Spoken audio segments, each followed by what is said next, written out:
There are whispers of an ancient ritual, tucked away in the folds of Buddhist teachings, a practice so curious that it borders on the mysterious. Imagine this: a single strand of your hair lit aflame with the power to turn the tides of negative energy and cast away ill will. Sounds incredible, doesn't it?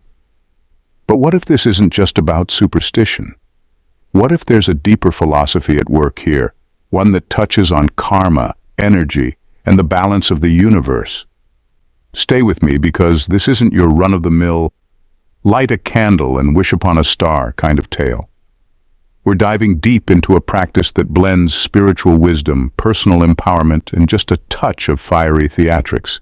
This isn't just a ritual, it's a journey, one that might make you rethink the boundaries between belief and action.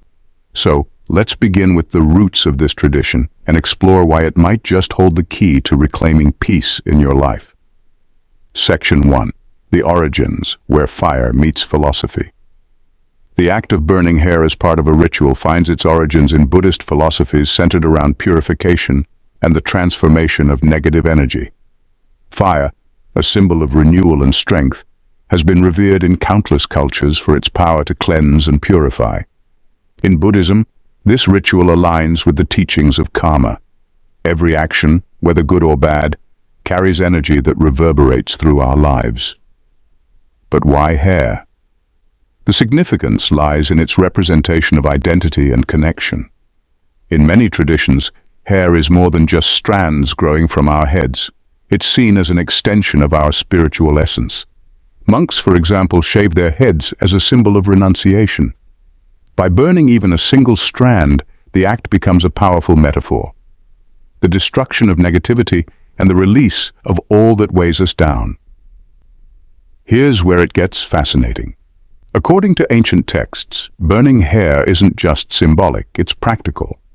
The practice is said to create a tangible connection between intention and action. When you burn a strand of your hair while focusing on banishing negativity, you aren't just performing a physical act, you're reinforcing your intention through energy transformation. This ties into the Buddhist understanding of energy exchange. Everything we do creates ripples: our thoughts, our words, and our actions. When someone directs negative energy toward you, it's not just an emotional weight. It's an energetic force that can disrupt your inner balance. The ritual of burning hair acts as a way to redirect that energy, creating a firewall of sorts between you and the negativity. But let's not get too abstract. Here's a vivid example. Picture a farmer lighting a controlled fire to clear weeds and make the soil fertile for planting. The act is destructive, but it's also rejuvenating. Similarly, burning hair clears the metaphorical weeds in your life, grudges, curses, ill will, and creates fertile ground for positivity and peace. So, what's the catch? Intent. Buddhist teachings emphasize that the effectiveness of such rituals lies not in the act itself, but in the purity of one's intention. You can't burn a strand of hair with malice and expect karmic rewards. Instead, the ritual is a reminder to focus on growth and balance, even as you let go of negativity. This brings us to the next natural question: how exactly does one perform this ritual? Stay tuned, because in the next section we'll dive into the step-by-step process and the do's and don'ts of this intriguing practice. Section 2.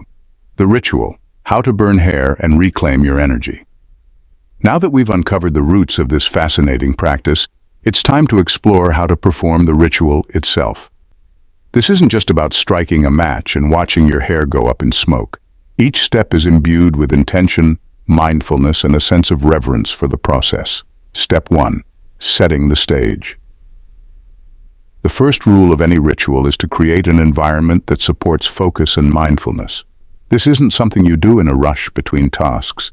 Choose a quiet space where you won't be disturbed: your living room, a peaceful corner of your garden, or even a small altar space if you have one.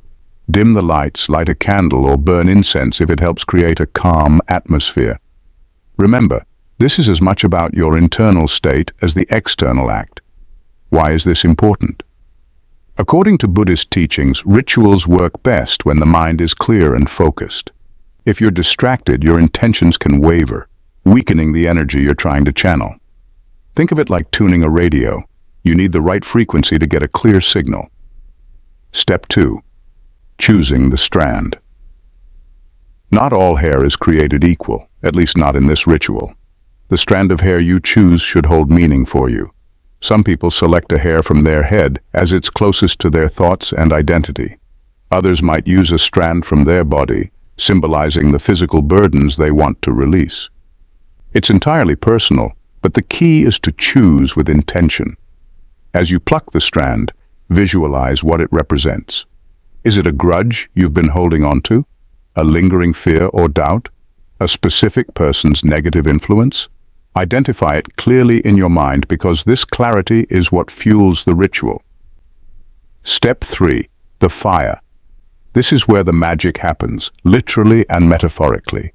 Using a safe flame source, a candle or lighter, ignite the hair. As it burns, focus intently on your intention. Visualize the negativity dissolving into the smoke, leaving you lighter and freer. It's a small but powerful act, akin to watching the final page of a troubling chapter turn to ash. Here's a fun fact. Burning hair produces a distinct smell that's hard to ignore. In Buddhist teachings, even this sensory aspect serves a purpose. The pungent scent acts as a grounding reminder of the act's finality. You're not just imagining the release, you're experiencing it fully with all your senses. Step 4. Closing the ritual. Once the hair has burned completely, take a moment to reflect. Don't just snuff out the flame and move on. Sit quietly and let the energy of the ritual settle within you. Some practitioners like to meditate for a few minutes, focusing on gratitude and the positive energy they've reclaimed. Others might write down their reflections in a journal as a way to solidify the experience.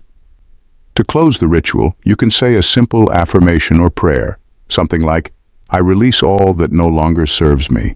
I welcome peace, balance, and positivity into my life. The words don't have to be elaborate, but they should resonate with you. The do's and don'ts.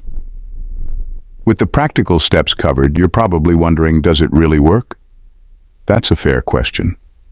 The answer lies in the next section, where we'll explore the psychology and spirituality behind this ritual, and why it resonates so deeply with those who practice it. Section 3. The psychology and spirituality, why it works. Now that you know how to perform the ritual, let's address the bigger question. Why does burning a strand of hair seem to work for so many people? Is it magic, psychology, spirituality, or all of the above? The answer lies in a fascinating blend of human behavior, spiritual wisdom, and the timeless power of symbolism. The power of symbolism. Humans are deeply symbolic creatures. We attach meaning to actions, objects, and rituals to make sense of the world and our place in it. The act of burning hair isn't inherently powerful. It's the meaning we assign to it that creates the transformative experience. In Buddhist teachings, the ritual serves as a physical manifestation of letting go. Our minds are often cluttered with invisible burdens, resentment, fear, envy, or hurt. By performing a tangible action like burning a strand of hair, we give our subconscious a clear signal. I'm done carrying this weight. This is a classic example of what psychologists call a symbolic act. Research shows that when we attach meaning to a physical gesture, it can profoundly affect our mental state. Think of it like a mental reset button. You're not just burning hair, you're actively choosing to release negativity and reclaim your peace. Energy, karma, and intention. From a spiritual perspective, this ritual taps into the concepts of energy and karma. Buddhist philosophy teaches that every action, thought, and emotion carries an energetic signature. When someone directs negativity toward you, whether through malice, gossip, or harmful intent, it can disrupt your energetic balance. Burning hair acts as a symbolic firewall, breaking the cycle of negativity. It's not about harming your enemies or sending evil back. Instead, it's about neutralizing the energy and reclaiming your space. Think of it like clearing static from a radio signal so you can hear the music clearly again. The key ingredient here is intention. Without clear and focused intention, the ritual is just a dramatic act. But when you infuse it with purpose, whether it's releasing anger, fear, or someone else's toxic influence, you align your actions with your desired outcome. In this way, the ritual becomes a tool for personal empowerment. The psychological boost. Beyond the spiritual aspects, there's a very real psychological benefit to this ritual. At its core, it's a form of catharsis, a way to process and release pent-up emotions. Studies in psychology have shown that symbolic gestures such as writing a letter to someone who's hurt you and then tearing it up can be incredibly therapeutic. Burning hair takes this concept a step further by engaging multiple senses. The smell of burning, the sight of smoke curling upward, the heat of the flame, all of these create a visceral experience that reinforces the act of letting go. There's also the element of control. When someone hurts us or directs negativity our way, it's easy to feel powerless. This ritual flips the script. By taking a strand of your own hair and consciously burning it, you're reclaiming agency over your emotional and energetic state. It's a way of saying, I refuse to let this control me any longer. The intersection of faith and science. What makes this practice so intriguing is how it bridges the gap between faith and science. On one hand, it's rooted in ancient Buddhist teachings about karma and energy. On the other, it aligns perfectly with modern psychological principles about the power of symbolic action. Even skeptics who don't believe in karma or energy transformations can benefit from the ritual. Why? Because it creates a structured way to process emotions, set intentions, and move forward. Whether you view it as a spiritual practice or a mental health exercise, the results can be equally impactful. What people say. Many practitioners report feeling lighter, calmer, and more focused after performing the ritual. Some describe it as a mental detox, while others see it as a spiritual reset. The beauty of this practice is its versatility. It resonates differently with everyone, depending on their beliefs and experiences. And this brings us to an important question. What happens next? After you've burned your strand of hair and released the negativity, how do you maintain that sense of peace and balance? In the next section, we'll explore practical tips and habits to help you stay grounded and keep negativity at bay. Section 4. Staying grounded. Life after the ritual. Burning a strand of hair may feel like a dramatic and powerful act, but it's only the beginning of the journey toward emotional and spiritual clarity. Think of the ritual as planting a seed. To see real change, you need to cultivate habits and mindsets that keep negativity at bay and allow peace to flourish. Here's how you can build a lifestyle that complements and enhances the effects of the ritual. 1. Practice mindful awareness.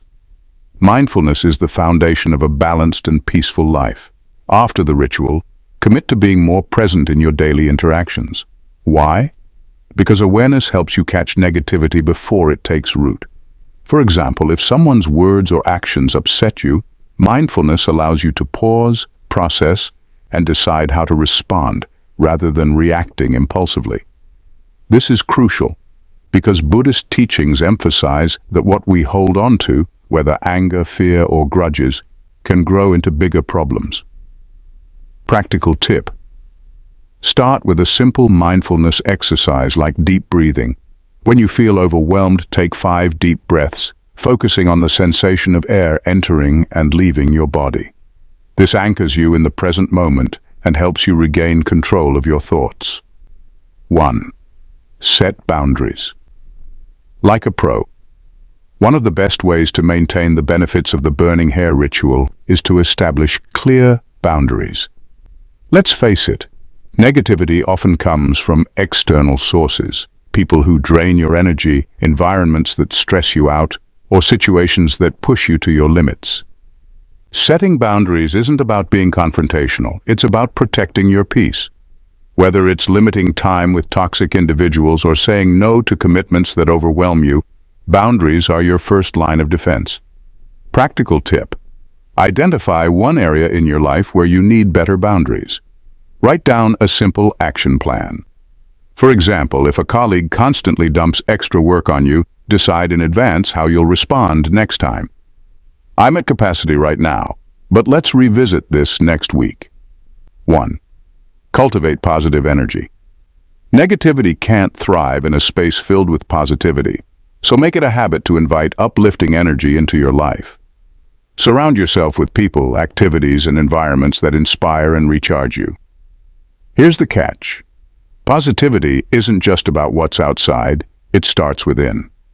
Practicing gratitude, focusing on your strengths and engaging in acts of kindness can shift your internal energy, creating a ripple effect that influences those around you. Practical tip: begin a gratitude journal. Each night, write down 3 things you're thankful for. They don't have to be big. Sometimes appreciating the small joys, like a good cup of tea or a kind word, can be incredibly grounding. 1. Meditate for inner peace. Meditation isn't just a trendy buzzword, it's a time-tested practice for clearing mental clutter and maintaining emotional balance. After burning hair to release negativity, meditation can help reinforce your intentions and keep your mind clear of unwanted thoughts. Practical tip: if you're new to meditation, start with just 5 minutes a day. Sit comfortably, close your eyes, and focus on your breath. If your mind wanders, gently bring it back to your breathing. Apps like Headspace or Insight Timer can guide you through beginner-friendly sessions. 1. Recognize negative patterns. Here's the thing: negativity doesn't always come from external sources. Sometimes it's our own thought patterns that trip us up. Self-criticism, fear of failure, or a tendency to dwell on past mistakes can create a storm of negativity, even in the most peaceful environments. The burning hair ritual is a wake-up call to break these patterns. Use it as an opportunity to identify the stories you tell yourself and challenge them. Practical tip: when negative self-talk arises, pause and ask, is this thought true? Is it helpful? Replace it with a positive affirmation like, I am capable and I choose growth over fear. 1. Create a daily energy ritual. The burning hair ritual is a powerful one-time act, but you can create smaller daily rituals to maintain your energy. Think of these as micro moments of self-care, whether it's lighting a candle in the morning, taking a mindful walk, or saying a prayer before bed. These habits reinforce your commitment to positivity and balance. Practical tip: choose one small, meaningful action to incorporate into your daily routine. For example, start your day with a simple mantra like, today I choose peace. 1. Stay humble but confident. Here's where Buddhist philosophy shines: balance. The teachings remind us that life is a cycle of ups and downs. You can't control every curveball, but you can control how you respond. Staying humble reminds you that you're part of a larger, interconnected world, while confidence keeps you grounded in your own strength. Practical tip: when challenges arise, take a moment to reflect on the impermanence of all things. Remind yourself, this too shall pass.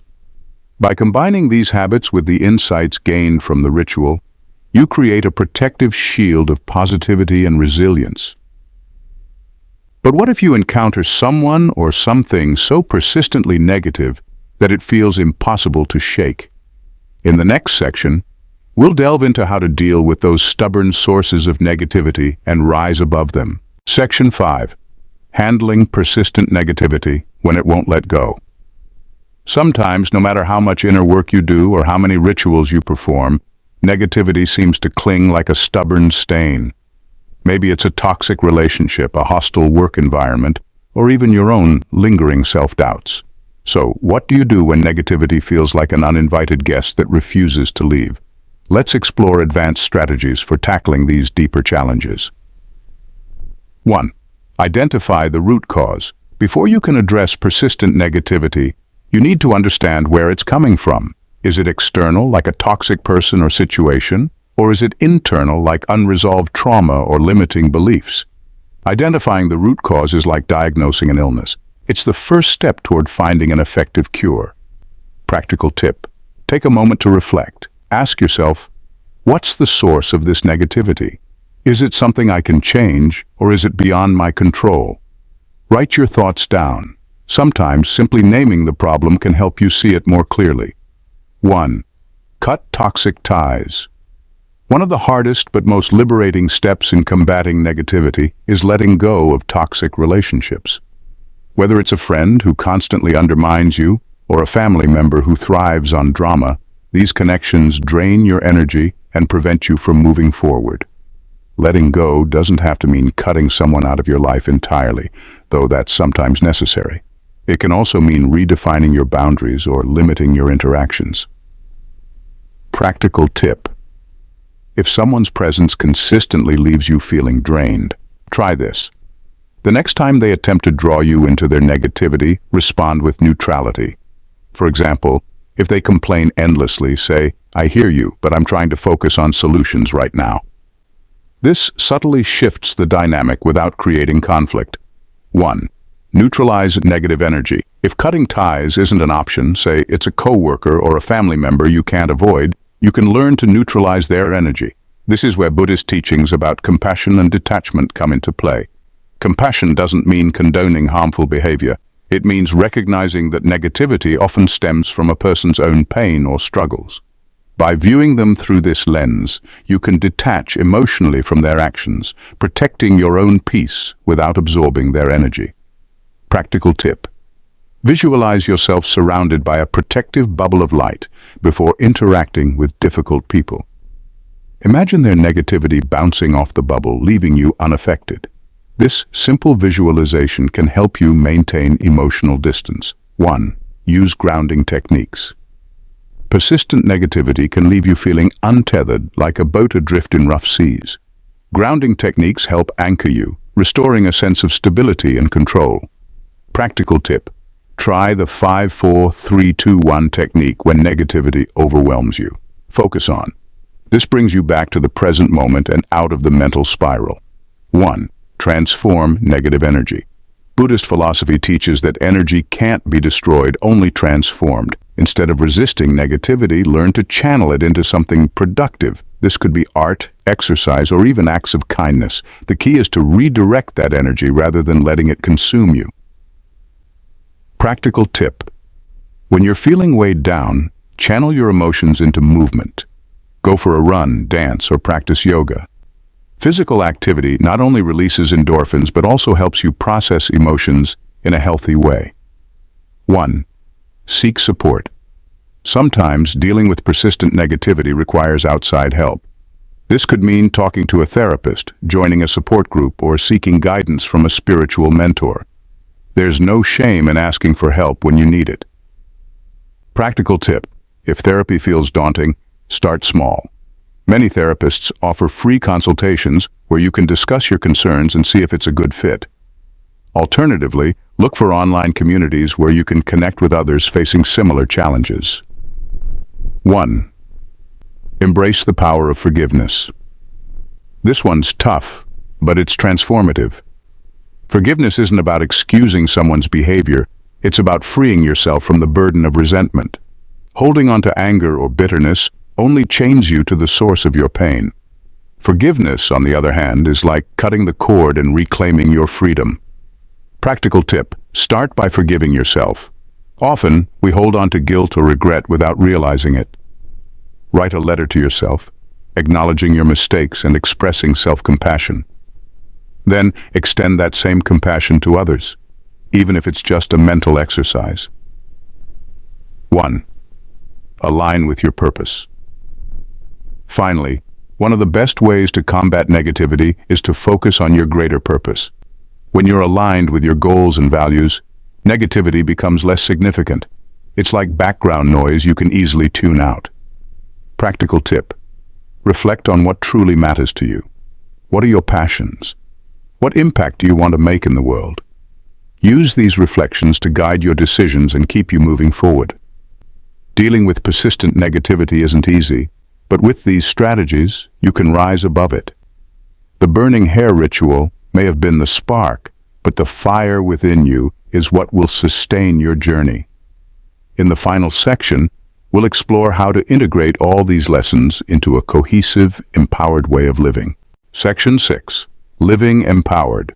Building a life free of negativity. Empowerment comes from consistent habits and mindsets that protect your peace and radiate positivity. Here's how to live a life free of negativity. By integrating these simple but impactful practices, you'll create a life that isn't just free of negativity, but abundant in peace and purpose. Stay connected. Join our journey. If this resonated with you, Imagine the power of exploring more tools, rituals, and insights together. This is just the beginning of your transformation, and there's so much more to discover. Hit that subscribe button and turn on notifications so you never miss the next step on this empowering journey. Let's build a community where positivity, wisdom, and growth thrive. Together we rise stronger, brighter, and unstoppable. Your next breakthrough could be one click away. Subscribe now. Till next time, namaste.